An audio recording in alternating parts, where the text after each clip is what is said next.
maybe you could be sitting on or looking at something or a product of timber there.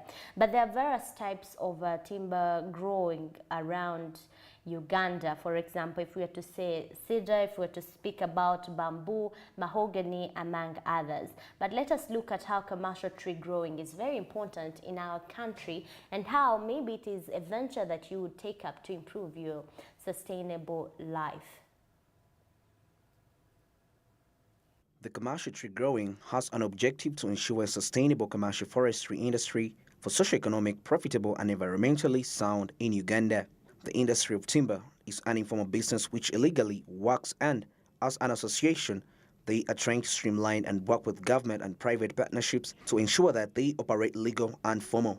If you wanted to build your house and you wanted to buy timber to roof it, most probably you would go to one of the merchants' timber yards, where you are likely to find what we call illegal timber. Illegal because you do not know where it's coming from. Illegal because it's not been processed well. The most indigenous wood comes from Madagascar, Southern Africa, Angola, Zambia, Mozambique, and Democratic Republic of Congo, among others in Africa. Cutting trees in the DRC, it's unsustainable, illegal, formal, and isn't developmental in the industry of timber, hence create a cycle which is unsustainable. The timber majorly that comes from outside Uganda, and specifically coming from the Congo, is hardwoods. And yes, that timber is of good and dense quality, but it's not a sustainable business because the people who have cutting the trees in Congo are doing it unsustainably, and therefore they are doing it illegally. What we want to do here in Uganda is we are growing trees and we want to harvest the trees and do it sustainably. Grow the trees, harvest the trees, process the trees, and then replant, because that's what makes it a cycle. That's what makes it it's a value chain which we want to turn into a cycle, so that it's sustainable. So you're planting, you're establishing plantations, you're managing them, you're harvesting, and then you're replanting, so that it's a cycle. So and that's what makes it a business. That's what makes it an industry. So you can't compare this, what we are trying to do here, with what is happening in the Congo. At a certain point in time, after a given number of years, the trees in Congo will get finished. Kavuma says they want to turn the value into a cycle that it's for a long-time investment. It won't only benefit the Ugandans, but also Democratic Republic of Congo, because trees are soon getting done. Corporation, the ESC, we're not sure what that's going to really mean for the timber trade in Uganda, but the thing is, we won't run away from what we are trying to do. We are trying to build an industry in Uganda based on the components and elements that are globally recognized. We want to be able to turn the value chain into a cycle. Now, if our brothers in Congo would want to are ready to learn from us, it will be very good for the ESC. He encourages farmers to adopt growing indigenous trees like pine trees. With the Ugandan climate, which is favorable, trees grow across Uganda and from western Uganda, eastern Uganda, shores of Lake Victoria, among others. We also are encouraging our growers to plant and grow what we call indigenous trees. And essentially those are the trees that people are going to Congo to harvest.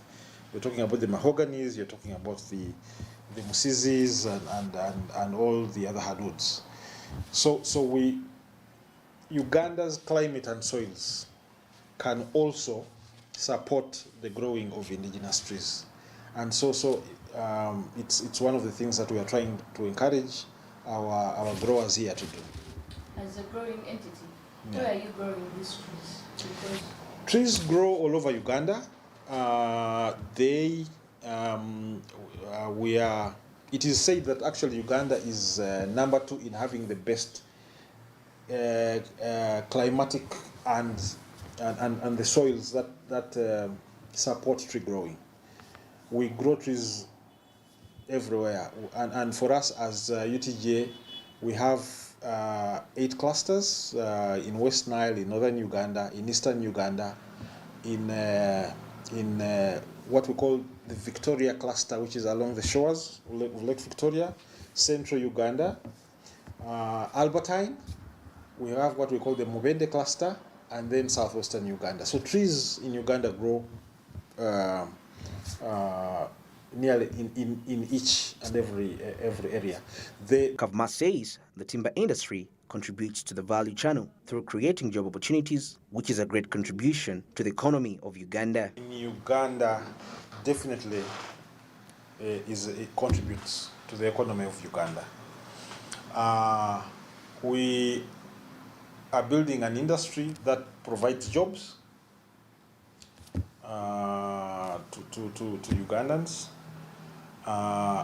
along the value chain, whether it is in the nursery where the seedling is sown, the planting and the growing of trees, the harvesting and the processing. That whole value chain provides. He says that there are various challenges encountered, like less funds, overtaxing by government, bushfires, lack of financial literacy, and low prices in the timber, among others. Because we are building the industry, we are pioneers. Every time you're a pioneer, you're starting up something, you suffer from lack of knowledge, from stakeholders who are yet to understand what we are doing, and including some government officials. So it's something that is growing. The other challenges are the high cost of inputs, of course the misunderstandings that arise from what we are doing. Therefore, the desire for government to tax us. Yes, yet commercial forestry is a long-term investment. You're putting money in a plantation for 15, 17. We speak about tree planting, tree growing, and also how this is typically a commercial business for many. He was highlighting for us how opportunities are coming from tree growing.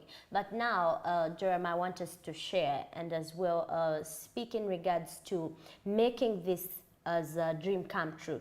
Because it's not, it's just, a wish to grow or plant trees for many individuals actually. But then it comes with land, it comes with the seedling first of all, it comes with the labor at some point, and then there are seasons, because if you are to realize with the changing seasons that have happened, you may get into a loss. So at least what you need to know about tree growing or tree planting if you want to do it for commercial businesses. What are you telling us, Joram, in this regard? Well, commercial tree farming, I think back in the time, there was a time when people were told that it's high time for them to plant, what are these trees called? Eucalyptus. Yes. Or plain pane. And most of them were, eucalyptus, whereby people actually having, if you have a piece of land, you plant your pine or your eucalyptus, you plant your artificial, let's say you set up your artificial forest, not necessarily to only preserve the environment, but for commercial purposes, in that, after a period of 5 to 10 years, you're going to make money out of it. It will start commercializing.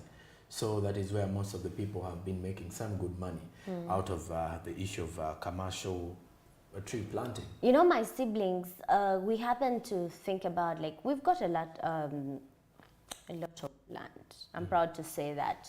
And so we were planning, hey, how about we just come together and, plant trees, and after some time, like you said, we could harvest money, or divide portions into that particular regard. But do you know the implementation plan has failed up to now? Like you've not made good use of, let's say, putting some artificial No, plantation? we have not. We've talked about it. The implementation plan, just like some governments come to say about something, sensitize people about something, and then implementing it fails. So what I need to say is that we have failed to implement it. But it is a wish that is there, that, hey, can we plant trees? Because we discussed about it, we talked about it, and said, can we plant trees? Because in 5 years to come, you guys, we're going to be reaping money. We're going to be getting a lot of money, and we divide it among ourselves. But the challenge now, that I'm learning lessons here, that, dealing with a lot of people at some point is difficult, Joram. Because you're many on something. There are people who will always be, who are wanting. You might find among the 10 of you, 3 are really wanting to do that. But again, decision making becomes difficult at some point, because there are many, and then out of the many, they're just too willing to go ahead. That means there is going to be a decision making challenge. So how do you go about that? Do you have even any advice for me as I'm telling you this? No, the only challenge is that you're quite many. And if I told you you're 1, 2, it would be easier to take a decision. Either you stand by a risk, or that. How many are you on this particular issue? Just like I said, around 10 people. Around 10. Now everyone has Between got a 7 different and- ideology. Now when you have almost 10 people having different ideologies for land, you know the issue to do with land. So everyone, either someone is planning to have his let's say his portion at some sold. point. Someone wants a portion to Well, have later apartments. to grow trees. Another one wants maybe to start up agriculture. Then there is you who wants to grow trees. So everyone has different things. Then there is another one who wants to lease the land. Another one wants to sell the land. To sell the land immediately. So once you're too many, even when you're 5, it becomes very difficult to take a decision on matters to do with land. More so when it's vast or plenty of land, everyone would want to at least have a very huge portion and make good use of it. Now it becomes very difficult to have a Katogamba tuli bakuguma unity or a bugumi. unify. Like we just Not let it be. until you come together and understand that you will have to, everyone Not should until the think. number reduces. No, That's what not you're necessarily that. telling me. But if at all the entire number harmonizes on the issue that land will not be the cause of a separation in any way or cause of conflict, Very then you can true. make a serious decision there. Okay, then I'll take that from Joram for now. Thank you. Okay, now let's take a break, and we shall return with more SMB reports and the press review.